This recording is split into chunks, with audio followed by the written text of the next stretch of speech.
So what does 12 years of aggressive rollerblading experience look like? Well, hopefully you're seeing it on screen right now. On the left is my first ever edit. I've recently found it and saw it as a good challenge to go and try recreate it now 12 years later. Now it might actually be more than 12 years later. This edit was made by one of my scootering homies back in the origins of my rollerblading story. And I have a feeling he sat on the clips for a while. I'll talk more about that later, but I tried to recreate everything, including the shots. I kind of failed at the angles and stuff for the shots, being at a different skate park. The spots in here are actually gone, but I think I did match the editing well, because there's some strange editing choices in this edit, including the weird ordering of clips, like showing the hardest trick first, followed by the worst version of it. I don't understand that logic, but I also really love the use of crossfades. I am a huge fan of crossfades. This is probably the origin of it, even though, to make it very clear, I was not the one who edited this. I do love a good crossfade, and I love that at one point in the edit, there isn't a crossfade, just one. Anyway, recreating this and looking at them side by side, I noticed some key things that I think might help a few beginner rollerbladers out there. But before I touch into that, I want to talk about the other edits I found along beside this. Now, this next edit was only posted a month later, which is crazy to me because I see a lot more of the skater I am today in this one versus the first one I opened with.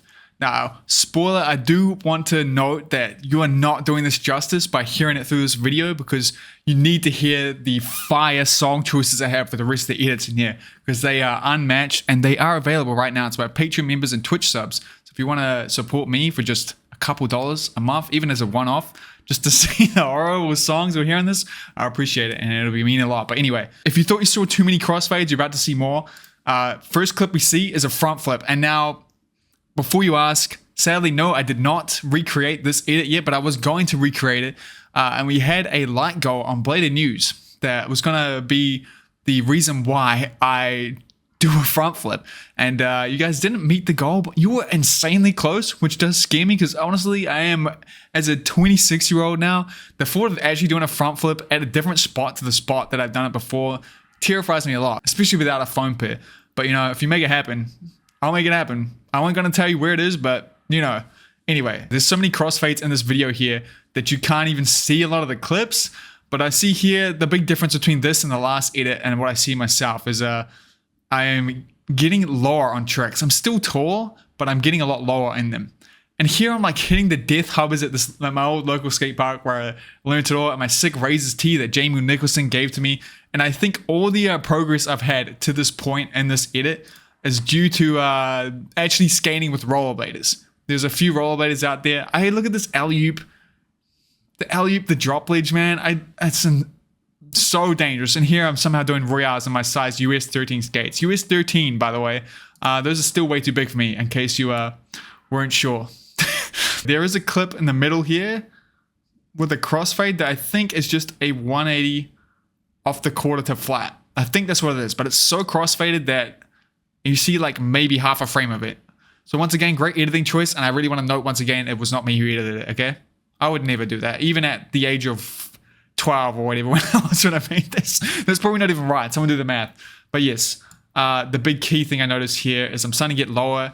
And I have a bit more better technique on my soul grinds and stuff. Still a bit too tall, but you know, a lot better. And I think I owe that to the fact that I met up with some real rollerbladers at this point. That's why I had the Razor shirt that was given to me by Jamie Nicholson himself. He just pulled up one day. He was like, come over here, opened his trunk and gave me that shirt as a Razor's kid when I was solo skating there throwing front flips. I remember. Shout out to Jamie. That will be a place in my heart forever.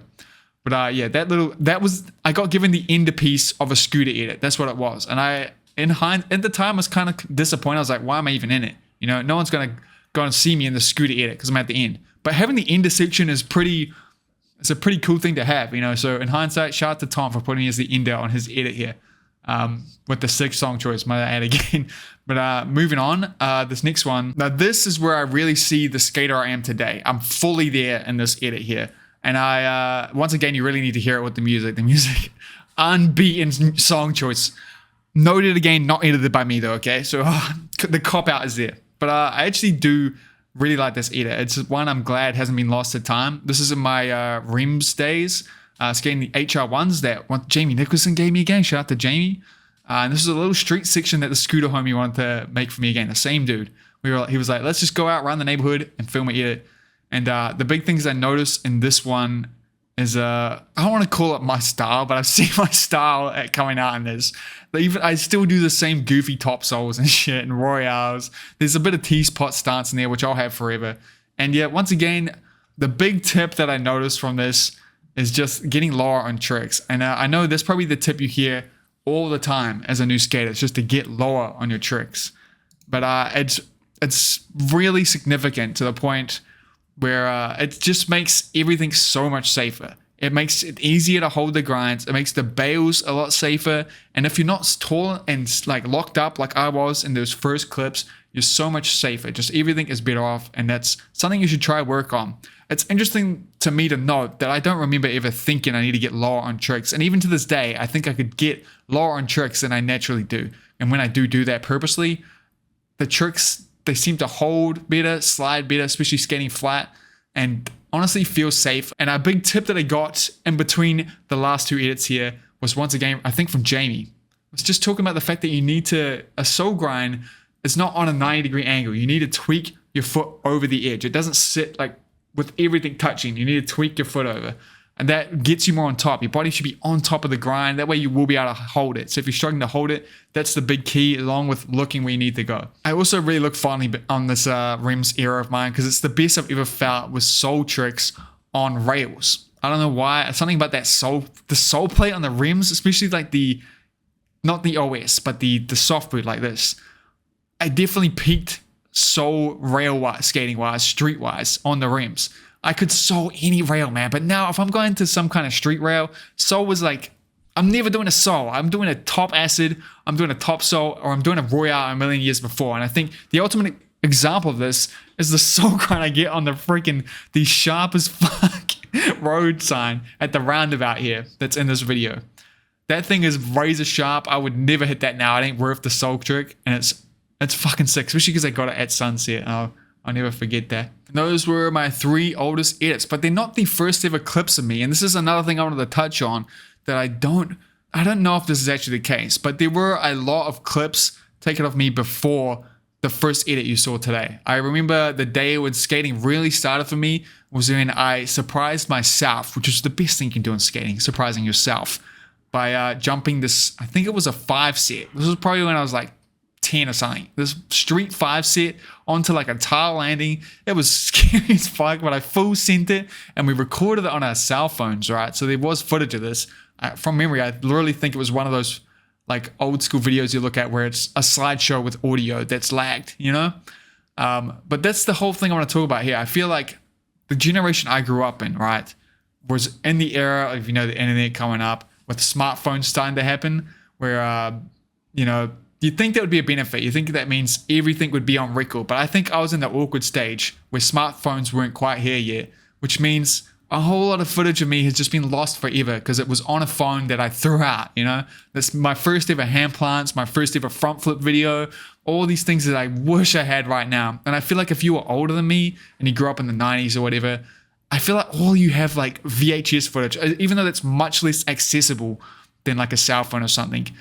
If someone did film you on a VHS or whatever, or tape or whatever, there's a much higher chance that's still around today than a non-smartphone cell phone footage that I would have had growing up. And the kids today, you don't know how lucky you have it. Everyone's got a fucking iPhone. They can film you and edit better than this camera I'm using right now. And yeah, you'll never lose the footage if you want. Because, you know, when you change phones now, especially smartphone to smartphone, you can keep everything. And I think that's important. And it does bum me out every day when I think about these origin clips of me that I just lost forever. And they did exist at one point. And my dad 100% would have thrown out the phones for sure. He wouldn't have held on to them. So they're gone. If I didn't throw them out myself. Stumbling across these edits has actually been really good for me. I've been feeling like I've flatlined in skating and like physically seeing the progress I've made over the last 12 years. It's a long time, but you know, it was really good to see. And I encourage you to do it yourself. Make sure you look back if you are, you know, losing motivation. It will help. And make sure you do go for a skate today. But before you do that, you should follow me on Twitch where I live stream and I can talk to you firsthand. I would love to talk to you and I'll make it worth your while. And while you're doing that, you should also watch this playlist here where I'll teach you how to rollerblade. Everything from how to just roll forward if you need it to how to do a royale. I got you covered. Check it out. And thanks for watching. Go for a skate. Appreciate you. Thanks for watching. For real. Means a lot.